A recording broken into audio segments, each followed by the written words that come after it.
नमस्कार मंडळी, मी चुटकी आणि चुटकीच्या स्वयंपाकघरात तुम्हा सगळ्यांचं मनापासून खूप खूप स्वागत आहे। तर मंडळी, आज आपण मस्त असं झणझणीत बटाटा रस्सा करू किंवा आलूची भाजी करूया। तर चला तर मंडळी, जास्त वेळ न घेता आपण पटकनच आपल्या रेसिपीला सुरुवात करू। पण त्याआधी तुम्ही जर चॅनलवर नवीन असाल तर नक्की चुटकीला सपोर्ट करा आणि चुटकीच्या चॅनलला सबस्क्राईबसुद्धा करा। तर बघा मंडळी, सगळ्यात आधी आपण मसाला भाजून घेऊया। त्यासाठी आपण या ठिकाणी तवा ठेवलेला आहे। तवा आपण इथे लोखंडी तवा ठेवलेला आहे, कारण की यावर मस्त असा खरपूस मसाला भाजला जातो।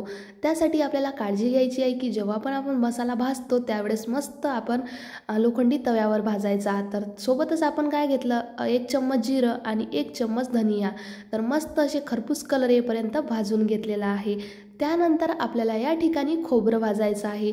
खोबरं मंडळी इथे मी ड्रायवाला घेतलेला आहे, तुम्ही या ठिकाणी ओलं खोबरंसुद्धा घेऊ शकता, कारण की ओल्या खोबऱ्याची भाजीसुद्धा खूप छान लागते। पण इथे मी सुकं खोबरं घेतलेलं आहे मंडळी, आणि हे सुद्धा छान मस्त खरपूस रंग होईपर्यंत भाजून घ्यायचं आहे।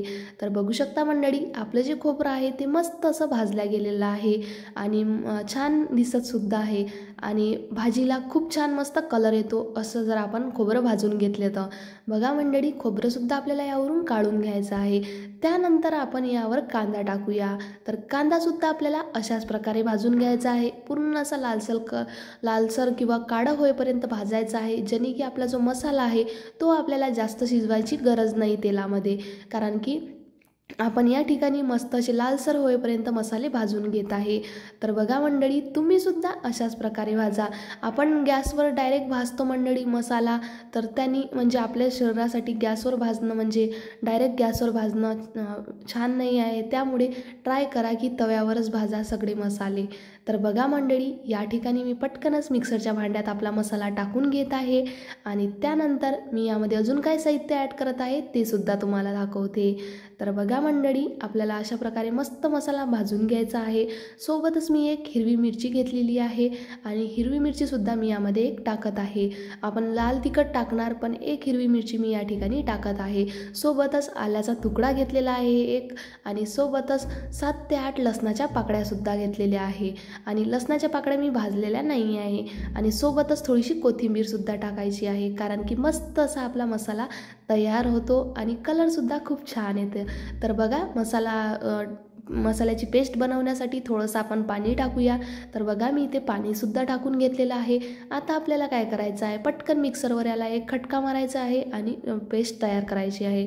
तर बघा मंडळी, आपला जो मसाला आहे तो मस्त असा बनून तयार झालेला आहे। सोबतच मी इथे आलूसुद्धा कापून घेतलेले आहे। मी या ठिकाणी 4 आलू घेतलेले आहे आणि लंब्या लंब्या आकाराचे मस्त कापून घेतलेले आहे। ही बटाट्याची रेसिपी तुम्ही नक्की ट्राय करा मंडळी। ट्राय केल्यानंतर नक्की चुटकीला एक छोटीशी कमेंट करा। तर बघा, या ठिकाणी आपण 1.5 पळी तेल टाकत आहे, म्हणजेच की 1.5 माप मी इथे तेल टाकलेलं आहे। तुम्हीसुद्धा या ठिकाणी कमी जास्त तेल करू शकता। तर सोबतच आपण जिरं मोहरीसुद्धा टाकत आहे। तर जिरं मोहरी हे मी मिक्स केलेलं आहे, त्यामुळे मी जिरं मोहरी टाकत आहे या ठिकाणी। तसं आपण जिरं 1 चम्मच भाजून घेतलेलं आहे। तर बघा, जिरं मोहरी छान तडतडलं की आपण मस्त यामध्ये जे आपण पेस्ट तयार केलेली आहे किंवा मसाला तयार केला आहे तो यामध्ये आपण टाकून घेऊया। आणि हो मंडळी, सॉरी, कारण की या बाजूनीच आमचं काम चालू आहे, त्यामुळे जास्त आवाज येत आहे बाहेरचा। तर तुम्ही थोडासा तर ॲडजस्ट करा, कारण की मी रेकॉर्डिंग करताना काम चालू राहतं आणि त्यामुळे खूप जास्त आवाज येतो। तर बघा, आपण संपूर्ण मसाला टाकून घेतलेला आहे, आणि त्यानंतर तुम्ही या ठिकाणी काय करायचं आहे, आपल्याला 1 चम्मच मस्त मीठ टाकायचं आहे, जेणे की आपला मसाला जो आहे तो पटकन होऊन येतो आणि बिलकुलही टेन्शन नाही राहत की 5 ते 10 मिनिट आपल्याला कंटिन्यू फिरवत राहायला। तुम्ही मीठ टाका, पटकनच 2 ते 3 मिनिटात आपला मसाला मस्त तेल सोडतो आणि खूप छान भाजीसुद्धा बनते। तर बघा, इथे मसाल्याने आपलं तेल सोडलेलं आहे। आता आपल्याला कोणते कोणते मसाले ॲड करायचे आहे ते सुद्धा आपण इथे पाहून घेऊया। तर बघा मंडळी, 1 चम्मच मी लाल तिखट घेतलेलं आहे। हे खूप जास्त तिखट आहे, त्यामुळे मी 1 चम्मच टाकत आहे। तुम्ही या ठिकाणी कमी जास्त करू शकता। थोडीशी हळद टाकलेली आहे, आणि त्यानंतर आपण टाकलेला आहे इथे अर्धा चम्मच गरम मसाला। सोबतच आपण इथे टाकला आहे धने पावडर। धनिया आपण मस्त भाजून यामध्ये टाकलेले आहे, पण तरीसुद्धा आपण धने पावडर टाकलेला आहे, आणि थोडासा आपण अजून मसाला टाकलेला आहे जो की आम्ही घरी बनवलेला आहे। सोबतच इथे मी हिंग टाकले टाकलेला आहे।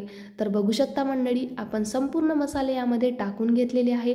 आता छान मस्त असं मिक्स करायचं आहे आणि याला 2 ते 3 मिनिट होऊ द्यायचं आहे, कारण की जेवढा छान आपला मसाला तयार होणार तेवढीच आपल्या भाजीवर तर्री येणार आणि खायलासुद्धा खूप अशी चविष्ट भाजी लागणार। तर मंडळी, मी या ठिकाणी 4 ते 5 लोकांसाठी भाजी बनवत आहे ही वाली। तुम्हीसुद्धा जास्त बनवत असाल तर सेम असंच प्रमाण घेऊन तुम्हीसुद्धा बनवू शकता। पण मी हे भाजी भाकरीसोबत खाणार आहे किंवा भाकरीसोबत वाढणार आहे, त्यासाठी मी रस्सा जो आहे तो थोडा पतला करत आहे।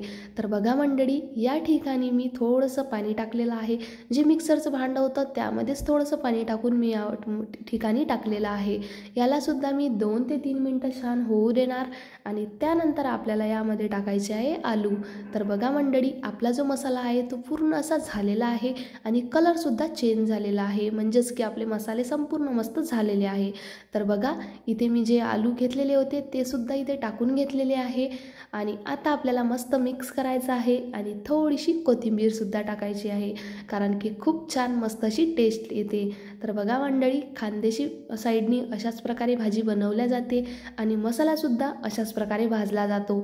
तर नक्की ही रेसिपी तुम्हीसुद्धा ट्राय करा। तर बघा, यावर आपण थोडीशी कोथिंबीर टाकलेली आहे। कोथिंबीर हे तुम्ही आधी टाकायची असेल तर टाका किंवा वरतूनसुद्धा टाकली तरीसुद्धा चालेल, पण मी या ठिकाणी मस्त अशी भाजीवर कोथिंबीर टाकून घेतलेली आहे आणि आता आपल्याला 2 ते 3 मिनिट याला मस्त होऊ द्यायचं आणि त्यानंतर आपण यामध्ये पाणी ॲड करणार आहे। तर मी तुम्हाला आधीच सांगितलेलं आहे की भाकरीसोबत खायसाठी थोडासा रस्सा जास्त लागतो, त्यामुळे मी रस्सा थोडा पतला करत आहे। तुम्ही या ठिकाणी घटसुद्धा ठेवू शकता। तर बघा, मी इथे जेमतेम अर्धा ग्लास पाणी टाकलेलं आहे। जो मोठा ग्लास असतो त्याने अर्धा ग्लास मी इथे पाणी टाकलेलं आहे मंडळी आणि सोबतच अजून म्हणजे संपूर्ण आपण 1 ते 1.5 ग्लास पाणी टाकलेलं आहे या ठिकाणी। तर बघू शकता, इतका रस्सा मी केलेला आहे, कारण की आलूचे तुकडेसुद्धा मोठे मोठे आहेत, ते शिजायलासुद्धा पाणी लागतं आणि रस्सासुद्धा मला थोडासा पतला पाहिजे, त्यासाठी मी थोडं पाणी जास्त टाकून घेतलं आताच। नंतर आपल्याला बिलकुलही यामध्ये पाणी ॲड करायचं नाही आहे, कारण की पूर्ण जे भाजीची टेस्ट आहे ते बिघडून जाते मंडळी आणि व्यवस्थित लागत नाही। त्यामुळे पाणी टाकायचं असेल तर आताच टाका या स्टेजवर। बघा, आपल्या भाजीला मस्त एक उकळी आलेली आहे। आता आपल्याला झाकण ठेवून मस्त 5 ते 6 मिनिट याला अजून शिजवायचं आहे, कारण की आलू जे आहे ते शिजलेले नाही आहे आपले। तर बघा मंडळी, या ठिकाणी तुम्हाला मी दाखवत आहे भाजीवर किती मस्त तर्री आलेली आहे आणि कलरसुद्धा खूप छान दिसत आहे। तर अशाच प्रकारे तुम्हीसुद्धा भाजी ट्राय करा बटाट्याची। जास्त झंझटचं काम नाही आहे मंडळी, तुम्ही पेस्ट बनवून ठेवा, म्हणजे की जो मसाला आहे तो बनवून ठेवा फ्रीजमध्ये। 1 ते 2 दिवस तुम्ही तो मसाला वापरू शकता आणि सोबतच बटाट्याची भाजीसुद्धा बनवा। तर बघा, मस्त आपल्या भाजीला उकळी आलेली आहे। मी तुम्हाला जवळूनसुद्धा दाखवत आहे किती मस्त आपली भाजी बनलेली आहे। आणि हो मंडळी, तुमच्याकडे जर म्हणजे तुम्हाला जर मिक्सरचा वापर करायचा नसेल तर तुम्ही पाट्यावरसुद्धा खूप छान मस्त असा मसाला पेस्ट बनवू शकता मसाल्याची, कारण की त्यानेसुद्धा खूप स्मूथ भाजी बनते आणि खूप छान अप्रतिम अशी टेस्ट लागते। तर बघा मंडळी, आपण या ठिकाणी झाकण ठेवून घेतलेलं आहे आणि त्यानंतर तुम्ही बघा आपली भाजी झालेली आहे। आता यावरसुद्धा मी थोडीशी कोथिंबीर टाकत आहे। या ठिकाणी तुम्ही नाही टाकली तरीसुद्धा चालेल मंडळी। तर बघा, मी तुम्हाला चम्मचने दाखवत आहे भाजी आपली कशा प्रकारे झालेली आहे। जास्त पातळ नाही रस्सा आणि जास्त घट्टसुद्धा नाही। आणि बघा, इथे मी तुम्हाला चम्मचने थोडासा आलू कट करून दाखवते किंवा तोडून दाखवते। तर बघा, आलू मस्त शिजलेला आहे। असं वाटत आहे मंडळी की आपण आलू आधी बॉईल केले आणि त्यानंतर ही भाजी बनवली, पण असं बिलकुलही नाही, कारण की खूप छान मस्त असं बॉईल करतो ना आपण, तशा आलूची भाजी वाटत आहे ही। तर नक्की ट्राय करा। बघा, मी प्लेटमध्ये घेऊन घेतलेलं आहे। एका वाटीत मस्त भाजी घेतली आणि पोळी आणि थोडीशी काकडी। तर भेटूया नेक्स्ट व्हिडिओमध्ये, तोपर्यंत बाय बाय मंडळी।